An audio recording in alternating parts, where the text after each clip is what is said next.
মূল বুনিয়াদ, মূল ফাউন্ডেশন হলো পাঁচটা জিনিস। এক নম্বর হচ্ছে লা ইলাহা ইল্লাল্লাহ মুহাম্মাদুর রাসূলুল্লাহ। এই কথার উপর পরিপূর্ণভাবে মুখ দিয়া স্বীকার করা, অন্তর দিয়া বিশ্বাস করা, আমল দ্বারা আপনার আমলে বাস্তবায়িত করা, এটার নাম হলো লা ইলাহা ইল্লাল্লাহ মুহাম্মাদুর রাসূলুল্লাহর উপর আপনি আমি বিশ্বাসী হলাম। দুই নম্বর, যখন আপনি আমি লা ইলাহা ইল্লাল্লাহ মুহাম্মাদুর রাসূলুল্লাহ উপরে ইয়াকিন ও বিশ্বাস করে মানলাম, তখন আপনি আমি মুসলমানদের কাতারে চলে আসলাম। তখন মুসলমানের প্রথম কাজ হচ্ছে ইকামাতে সালাহ, নামাজ প্রতিষ্ঠা করা। নামাজ প্রতিষ্ঠা করা আল্লাহর নবী সাল্লাল্লাহু আলাইহি ওয়াসাল্লাম এক হাদিসের মধ্যে বলেন, যা আমি খুতবার মধ্যে পড়েছিলাম, আউয়ালু মা ইউহাসাবু বিহিল আবদু ইয়াউমাল কিয়ামাতিস সালাহ। কিয়ামতের ময়দানে প্রত্যেক মানুষকে জবাবদিহি তার কাঠগড়ায় দাঁড়াইতে হবে। প্রত্যেক মানুষকে জিজ্ঞাসাবাদ করা হইবে। সেই কিয়ামতের কঠিন দিনে মানুষের কাছে সর্বপ্রথম প্রশ্ন করা হইবে নমাজের হিসাব সম্পর্কে। নমাজের হিসাব সর্বপ্রথম লওয়া হইবে। ইবাদতের মধ্যে সর্বপ্রথম নমাজের হিসাব লওয়া হইবে। সর্বপ্রথম হিসাব আপনি আমি ধনী ব্যক্তিও দিতে হবে নমাজের হিসাব, গরিব ব্যক্তিও দিতে হবে নমাজের হিসাব, মধ্যবিত্ত ব্যক্তিও দিতে হবে নমাজের হিসাব। এজন্যই ইবাদতের মধ্যে সবচেয়ে শ্রেষ্ঠ ইবাদত হচ্ছে নামাজ। এই নামাজ যার ঠিক হইবে, বাকি ইবাদতগুলো ঠিক করা সম্ভব হবে। নামাজের মধ্যে যে মানুষের, যে মুসলমানের ঘাটতি থাকবে, বাকি ইসলামের হুকুম আহকামগুলোর মধ্যেও তার ঘাটতি দেখা দিবে। এজন্যই নামাজ নামাজ আপনি আমি ঠিক রাখতে হবে। আমি কুরআনুল কারীমের যে আয়াতের অংশ তিলাওয়াত করেছিলাম, সেই অংশের মধ্যে আল্লাহ রাব্বুল আলামিন ঘোষণা করলেন, ইন্নাস সালাতা তানহা আনিল ফাহশাই ওয়াল মুনকার। অবশ্যই নামাজি ব্যক্তিকে সমস্ত ফাহিশা ও মুনকার, গুনাহ থেকে বাঁচাইয়া রাখে। এই নামাজটুকু আপনার আমার যে গাফলতি, মসজিদ লক্ষ লক্ষ টাকা দিয়ে মসজিদ নির্মাণ হয়, মসজিদ কোটি কোটি টাকা দিয়ে মসজিদের কারুকার্য হয়, কিন্তু মসজিদ যত উন্নত হচ্ছে আমাদের সমাজে মুসল্লিদের তত ঘাটতি দেখা দিচ্ছে। কথা ঠিক না বেঠিক? একটু বলবেন, আপনারা কি আশেপাশে দেখতেছেন না? শুধু আপনাদের এই মসজিদের কথা বলতেছি না, আমার যত দূর পর্যন্ত আমি যেতে পেরেছি, যত দূর পর্যন্ত আমি যাই, সফর করি, যাতায়াত করি, তত দূর পর্যন্ত দেখতেছি লক্ষ লক্ষ কোটি কোটি টাকা দিয়ে মসজিদের সৌন্দর্য বাড়ানো হচ্ছে। এটাই কিন্তু ঠিক। আল্লাহ যেমন সুন্দর, মসজিদগুলোও সুন্দর করে বানানো দরকার। এটা কিন্তু শরীয়ত বাধা দেয় না। কিন্তু আফসোসের বিষয় হচ্ছে, ও মুসলমানেরা, মসজিদের জন্য, আমরা মসজিদ সুন্দর করার জন্য আমরা জানমাল বিসর্জন দেই ঠিকই, কিন্তু আমাকে জাহান্নামের আগুন থেকে বাঁচাইতে হবে। যে জিনিসটার উসিলায় আল্লাহ জাহান্নাম থেকে আপনাকে আমাকে মুক্ত করে দিবেন, সেই নামাজটুকুর দাঁড়াদারি না, সেই নামাজগুলোর পাবন্দি করি না, সেই নামাজটুকু আদায়ের মধ্যে অবহেলা করি কি না? সব জায়গার মধ্যে এমন অবস্থা, লক্ষ লক্ষ কোটি কোটি টাকা ব্যয় করে মুসলমান মসজিদ বানাইতেছে, কিন্তু নামাজের মধ্যে যাইতে রাজি নয়। সারাদিন মেস্তরির সাথে আপনার কি করে, মেস্তরির কাজ কর্ম দেখাশোনা করে। যখন মসজিদের মধ্যে জোহরের আজান হয়ে যায়, এই সময় দেখা যায় দায়িত্বশীল ব্যক্তি আজানের আগে দেখা যায় মসজিদের উঠানে মেস্তরিদের সাথে কাজ দেখাশোনা করতেছে। আজান দিয়া বাইর হইয়া দেখা যায় দায়িত্বশীল নাই। একটা হাদিস মনে হয়ে গেল, আল্লাহর নবী সাল্লাল্লাহু আলাইহি ওয়াসাল্লাম হাদিসের মধ্যে বলেন, আযান শোনার সঙ্গে সঙ্গে ইবলিস শয়তান যত দূর পর্যন্ত আযানের আওয়াজ যায়, তত দূর পর্যন্ত সে পিছনের রাস্তা দিয়ে বাতাস বাইর করে দৌড় গতিতে দৌড়াইতে থাকে। আর আমাদের সমাজের কিছু মসজিদ কমিটির মানুষেরা রয়েছে, যারা মসজিদের মধ্যে সে বড় বড় মাতব্বরি করে ঠিকই, কিন্তু নামাজের দ্বারে না। আসেনি না নাই? আমাদের সমাজের মধ্যে এমন কিছু মসজিদ কমিটির মানুষেরা আছে, মসজিদে যাইয়া ইমাম সাহেবের ভুল কিভাবে ধরা যায় আয়না লাগাইয়া সব সময় আপনার তাকে মসজিদের মধ্যে যায় মাতব্বরি করার জন্য, মসজিদের মধ্যে যায় শুক্রবারে টাকাগুলো সে হাতাইবার জন্য, আর আপনার সাপ্তাহিক হাজিরা দিয়ে আসিয়া সামনের শুক্রবারে চাপ যাবেন। এই এক সপ্তাহ 2 রাকাত নামাজে তার এক সপ্তাহ চলে আসে কিনা? আছে কিনা? আওয়াজ দিয়ে বলেন, কল্যাণ মাথা লড়াইলে হবে না। আমাদের সমাজের বাস্তবতা থেকে বলতেছি, আমাদের সমাজে বেশিরভাগ মসজিদের কমিটির মানুষগুলো নামাজের দ্বারা দাঁড়ে না, যার কারণে ইমামের প্রতিও তাদের শ্রদ্ধাবোধ থাকে না। আত্মা থেকে আত্মা কোনো জিনিস নিয়ে ইমামকে অপমানিত করে, ইমামকে আত্মা থেকে আত্মা বিষয় নিয়ে ইমামকে তুচ্ছ তাচ্ছিল্য করে। এর একটা মাত্র কারণ হচ্ছে ওই দায়িত্বশীল ব্যক্তি যদি মসজিদে সবসময় থাকতো, তাহলে অবশ্যই মসজিদের প্রতি তার দরদ থাকতো, ইমামের প্রতি তার শ্রদ্ধাবোধ তৈরি হইত।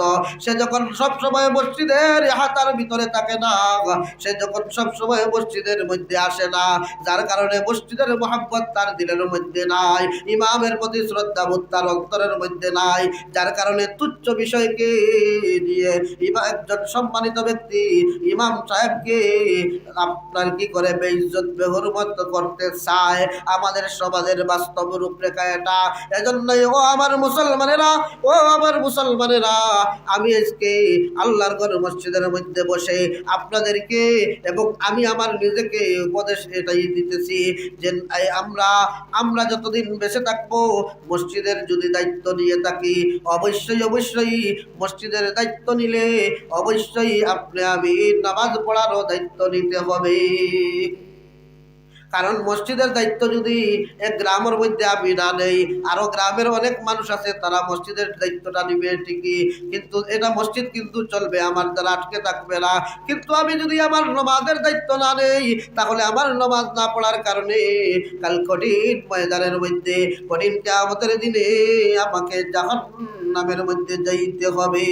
এজন্য এই মসজিদ কমিটির মধ্যে প্রবেশ করার চাইতে মসজিদের মুসল্লি হওয়া আগে জরুরি না জরুরি না? মসজিদের মুসল্লি হওয়া আগে জরুরি নাকি কমিটির মধ্যে প্রবেশ করা জরুরি? এজন্যই মুসলমানেরা আমরা মসজিদের মধ্যে মাতব্বরি করার নিয়তে মসজিদের মধ্যে যাব না। আমরা প্রতিদিন 5 বেলা আল্লাহ হুকুম করেছেন, 5 বেলা আমরা মসজিদের মধ্যে যাব, 5 বেলা আমরা মসজিদের মধ্যে যাব, সময় মতো নামাজ পড়ব। নামাজের ভিতরে এবং বাহিরে 13টা ফরজ রয়েছে, আমরা সবাই জানা ফরজ। মসজিদের ভিতরে নামাজের ভিতরে এবং বাহিরে 13টা ফরজ রয়েছে, নামাজের ভিতরে এবং বাহিরে 13টা ফরজ রয়েছে। এই 13টা ফরজ প্রত্যেক মুসলমানের জন্য জানাও ফরজ। এখন যদি আমি আপনাদেরকে বলি 13টা ফরজ আপনারা কে কজনে পারবেন? কিন্তু নামাজ তো আমরা পড়ি। এই 13টা ফরজের মধ্যে কোনো একটা ফরজ যদি আমার নামাজের ভিতরে বা বাহিরের অবস্থায় যদি না থাকে, আমার নামাজ তো হবে না। ও মুসলমানেরা, নামাজ তো পড়ি আমরা, কিন্তু নামাজের ভিতরে এবং বাহিরে 13 ফরজ মসজিদের বক্তব্যে ছোটবেলা শিখেছিলেন, এরপরে আর চর্চা না করার কারণে, এরপরে এই শিখানো 13টা বিষয়ের প্রতি যত্নবান না থাকার কারণে আপনি আমি এই ফরজগুলো চিনি না, জানি না, বুঝি না। এটা আমরা মনে করি এটা তো পড়েছি ছোট ছোট বাচ্চা থাকতে, এগুলো তো হুজুর মসজিদের ইমাম সাহেব পড়াইছেন, আমরা মুখস্থ করেছি, এই তো শেষ, পরীক্ষা দিলে তো রেজাল্ট যা পাইলাম এই মধ্যে শেষ। না না না, এইগুলো আপনি আমি মরার আগ পর্যন্ত এইগুলো সঙ্গে রাখতে হইবে। নামাজের ভিতরে এবং বাহিরে 13টা ফরজ সংক্ষিপ্ত আকারে আমি আপনাদেরকে জানাইয়া দিয়ে যাই। নামাজ আপনারা তো জানেন, অবশ্যই আপনারা জানেন, শরম করে লজ্জা করে বলতেছেন না। আমি আপনাদেরকে অবশ্যই আপনাদের প্রতি আমার সুধারণা আছে, এখানের মধ্যে যারা আছেন সবাই জানেন, কিন্তু আবারও আমি বলতেছি এজন্যই যাতে করে আপনাদের জানা বিষয়টা ইয়াদ হয়ে যায়, স্মরণ হয়ে যায়। বলবো নামাজের বাহিরে এর মধ্যে 7টা ফরজ আছে, নামাজে লাগার আগে 7টা ফরজ আছে। 1 নম্বরে ফরজ হচ্ছে আপনার আমার 3.5 হাত বডিকে পাক পবিত্র রেখে হবে। এটা জানি না, আমরা সবাই জানি। নামাজ কিন্তু পড়বো, শরীর পাক আছে কিনা দেখতে হবে। আমার মাথা থেকে নিয়ে পা পর্যন্ত 3.5 হাত বডিকে পবিত্র অবস্থায় রাখতে হবে। নামাজের বাহিরের 7 ফরজের মধ্যে 1 নম্বর ফরজ হইল মাথা থেকে পা পর্যন্ত 3.5 হাত বডি আমি পবিত্র রাখতে হবে। 2 নম্বর ফরজ হচ্ছে আমি যে কাপড় পরিধান করিয়া নামাজ পড়ব, যে কাপড় পিন্দিয়া আমি নামাজ পড়ব, ওই কাপড়টুকুও পাক পবিত্র হওয়া লাগবে। জাতিনের মুখ যদি থাকে পাঞ্জাবির মধ্যে, ও নানা তোমার নামাজ হবে না। আদর করে নাতিকে দিয়েছিলে খুলে, ওই নাতি প্রস্রাব করেছে, খুলে রেখেছিলে, কিন্তু শেষে কেউ দুইয়া দেয় নাই। কিন্তু এইটা জুমার দিন উড়াউড়ি করে তাড়াতাড়ি করে পিন্দি এসে গেছে মসজিদে 2 রাকাত নামাজ পড়ার জন্য। ও নানা মিয়া, তোমার নাতির প্রস্রাবের কারণে সেই পাঞ্জাবিটুকু না পাক 1 সপ্তাহ রয়েছে, খেয়াল করো নাই। এখন সময়ের অভাবে তাড়াতাড়ি এই পাঞ্জাবি এই শার্ট পিন্দিয়া মসজিদে চলে আসছ, নামাজ তুমি পড়তেছো, ওই নামাজ হবে না। এর কারণ কি? কারণ হচ্ছে তোমাদের 2 নম্বর যে ফরজ কাপড় পাক হইতে হইবে, সেই কাপড় তোমার পাক নয়। 3 নম্বর বিষয় হচ্ছে যে জায়গার মধ্যে দাঁড়াইয়া নামাজ পড়ব, সেই দাঁড়াইয়া যে জায়গার মধ্যে নামাজ পড়ব সেই জায়গাটুকু পাক পবিত্র হইতে হবে। তা আল্লাহর ঘর মসজিদ পাক না পাক? পাক। এইটা নিয়ে আমরা বেশি চিন্তা করার জরুর নেই। আল্লাহর ঘর মসজিদ পাক পবিত্র জায়গা, সেই জায়গাটুকু নিয়ে আপনার তেমন কোনো পরেশানি হওয়া দরকার নেই। এরপরেও কোনো বক্তব্যের মধ্যে কোনো জায়গা মসজিদের মধ্যে বক্তব্যের জন্য আলাদা ঘর না থাকার কারণে ছোট্ট বাচ্চারা প্রস্রাব যারা করে, প্রস্রাব করিয়া পানি যারা দেয় না, ছোট বাচ্চারা পেশাব করে, সেই যদি ওই জায়নামাজের উপর মসজিদের জায়নামাজের মধ্যে বসে ওই প্রস্রাব করার পরে ওই বাচ্চাটার সেলওয়ারের মধ্যে, প্যান্টের মধ্যে, লুঙ্গির মধ্যে যে পেশাবের ছিটাটা লেগে গিয়ে নরম হয়ে আছে, ওই বাচ্চাটা যখন এসে মুসল্লায় বসলো, তার ওই না পাক সেই প্রস্রাবের অংশটুকু মুসল্লার মধ্যে লাগলো। তাই মুসল্লার মধ্যে দাঁড়াইয়া নামাজ পড়লে তো নামাজ হবে না। কারণ 3 নম্বর যে শর্ত হচ্ছে জায়গা পাক, আমার জায়গা তো পাক হইল না। এজন্যই ইমাম সাহেবগঞ্জ যারা আছেন, আমরা যারা আছি, প্রত্যেক বক্তব্যের যে একেবারে ছোট্ট থেকে ছোট্ট যারা প্রস্রাব করে, প্রস্রাবের অংশ তার শরীরের কাপড়ের মধ্যে লেগে থাকে, এমন বাচ্চাদেরকে মসজিদের যে জায়গার মধ্যে নামাজ চলে সেই জায়গার মধ্যে এই মুসল্লা জাতীয় কোনো জিনিস থাকলে, সফ জাতীয় কোনো জিনিস থাকলে সেখানে বসানোর প্রতি যত্নবান হইতে হবে। আল্লাহ রাব্বুল আলামিন বুঝার আমল করার তৌফিক দান করুন। 3টা বিষয় বললাম। 4 নম্বর ফরজ বিষয় হলো 17 টাকা। তোমাদের ভিতর বাহিরে যে 7টা ফরজ, এই 7টা ফরজ সম্পর্কে জানা প্রত্যেক মুসল্লির জন্য ফরজ। 7 নম্বর বিষয় হচ্ছে 17 টাকা। 17 কাকে বলে? লজ্জাস্থান টাকার নাম 17 এমন নয়। যে জায়গাটুকু আপনার পুরুষের 17 এক ধরনের, মহিলাদের 17 এক ধরনের। পুরুষের 17 হচ্ছে নাভির উপর থেকে নিয়ে হাঁটুর নিচ পর্যন্ত, নাভির উপর থেকে হাঁটুর নিচ পর্যন্ত এই জায়গাটুকু ডাকিয়া নামাজ পড়তে হবে, ফরজ। আর মহিলাগণের 17 হচ্ছে মাথা থেকে নিয়ে পায়ের পাতা পর্যন্ত, শুধুমাত্র মুখটা খোলা থাকবে, আর দুই হাতের বাজুটা, 2 হাতের তালুটা আপনার খোলা থাকবে। মাথা থেকে নিয়ে পায়ের পাতা পর্যন্ত শুধু মুখ আর হাত ব্যতীত সমগ্র শরীর ডাকিয়া নামাজ পড়িতে হইবে, এটা ফরজ। ব্যাখ্যা দেওয়ার সময় আমার হাতে নেই। এই 4টা বিষয় কইলাম। 5 নম্বর বিষয় হলো কিবলামুখী হইয়া নামাজ পড়তে হয়। আপনাদের পশ্চিম দিকে মুখ করিয়া নামাজ পড়ে। এই পশ্চিম দিক তো হইল গিয়া 4টা কিতাবের বইয়ের মধ্যে, ভৌগোলিক বইয়ের মধ্যে আছে দিক সর্বমোট 10টা। দিক সর্বমোট 10টা। দিক হইল কি সর্বমোট 10টা। এর মধ্যে পশ্চিম, এই পশ্চিমে আমরা কেন এত শ্রদ্ধা করি, কেউ বলতে পারবেন? কেন বলেন তো? উত্তরও যে আল্লাহর পূর্ব যে আল্লাহর, দক্ষিণও সেই আল্লাহর, কিন্তু আমরা পশ্চিমে এত শ্রদ্ধা দেই কেন, কেন এত সম্মান করি বলেন তো একটু? টাইম আমার কাছে নাই। কাবা শরীফ আমাদের থেকে মেপে পশ্চিম দিকে, তাই আমরা পশ্চিম দিককে সম্মান করি না। আমরা মূলত সম্মান করি কাবা শরীফকে। কাবাকে সামনে রেখে আমরা নামাজ পড়ি, এতে হিসাব মতো আমাদের মুখ করতে হয় পশ্চিম দিকে।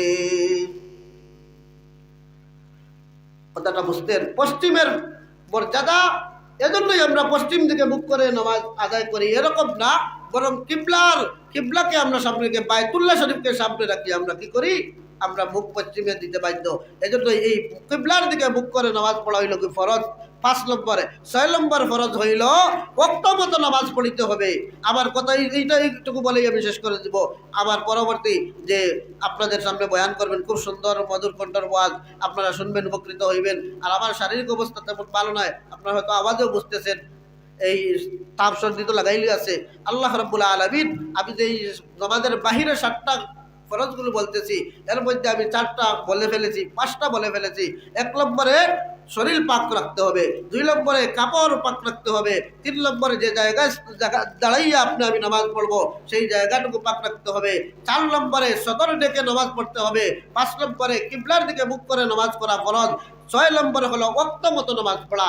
এই বিষয়টিও আমরা অনেক মুসল্লিদের মধ্যে কি নাই, গুরুত্ব নাই। ফজরের নামাজ জোহরের সময় এসে বেটা আদায় করে, আছেন না নাই? ফজরের নামাজ ঘুমের মধ্যে, জোহরের নামাজে আসিয়া বেটা এই ফজরের নামাজ পড়তেছে। ওয়াক্ত মতো নামাজ পড়া, ওয়াক্ত মতো নামাজ পড়া, এটা হইল গিয়া নামাজের বাহিরের যে 7 ফরজ, এর মধ্যে থেকে 6 নম্বর ফরজ হইল কি ওয়াক্ত মতো নামাজ পড়া। 7 নম্বর হচ্ছে নামাজের নিয়ত করা। 7 নম্বরে নামাজের নিয়ত করা। এই 7টা বিষয় হলো যে নামাজের বাহিরের 7টা ফরজ। এই নামাজে লাগবার আগ পর্যন্ত এই 7টা বিষয়কে আমি নিজের সঙ্গে রাখিয়া যদি নামাজে খাড়া হই, নামাজের ভিতরে ঢোকার পরে তাকবীরে তাহরিমা বলা এক ফরজ। তাকবীরে তাহরিমা আল্লাহু আকবার বললাম, এটা বলা কিন্তু ফরজ। অনেক সময় উড়াউড়ির কারণে ইমাম সাহেব রুকুর মধ্যে আছেন, তাড়াতাড়ি করে রুকুর মধ্যে পাইলে মাসলা জানা আছে, ইমাম সাহেবকে রুকুত পেলে এই রাকাত পাওয়া হয়ে যায়। এখন তাড়াতাড়ি আপনি দৌড়াইয়া মসজিদের ভিতরে চলে আসলাম, এসে তাকবীরে তাহরিমা বলা নামাজের মধ্যে ফরজ, কিন্তু তাকবীরে তাহরিমা না বলিয়া আমি রুকুর মধ্যে চলে যদি যাই, নামাজ আপনার আমার হবে না। কেন না?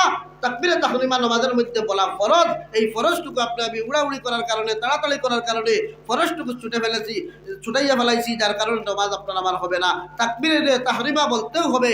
ইমাম রুকুর মধ্যে পেলে 1 রাকাত পাওয়া হলো, যদি না পাই তাহলে তো জামাত তো পাওয়া হলো।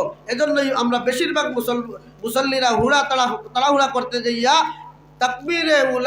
তাকবীরে তাহরিমা বলি না এটা বুঝাই যায় না। তাকবীরে তাহরিমা বলতে বাধ্য, সবাই বলতে হবে, না হয় ফরজ লঙ্ঘন হবে। আর তাকবীরে তাহরিমা ছাড়া কোনো নামাজ হয় না, তাকবীরে তাহরিমা বলতেই হবে। আল্লাহ রাব্বুল আলামিন আপনাকে আমাকে সবাইকে বুঝার আমল করার তৌফিক দান করুন। যা আলোচনা করলাম সর্বপ্রথম আল্লাহ যেন আমাকে আমল করার তৌফিক দেন। তারপরে আমার আওয়াজ যতদূর পর্যন্ত যাচ্ছে, বিশেষ করে আমার সামনের যে সমস্ত মুসল্লি বাবারা আছেন, আপনাদেরকেও আল্লাহ আমল করার তৌফিক দান করুন। ওয়া আখিরু দাওয়ানা আলহামদুলিল্লাহি রাব্বিল আলামিন। আসসালামু আলাইকুম ওয়া রাহমাতুল্লাহ। মারহাবা। অত্যন্ত গুরুত্বপূর্ণ আলোচনা শুনে দিলাম। আজকে গায়ে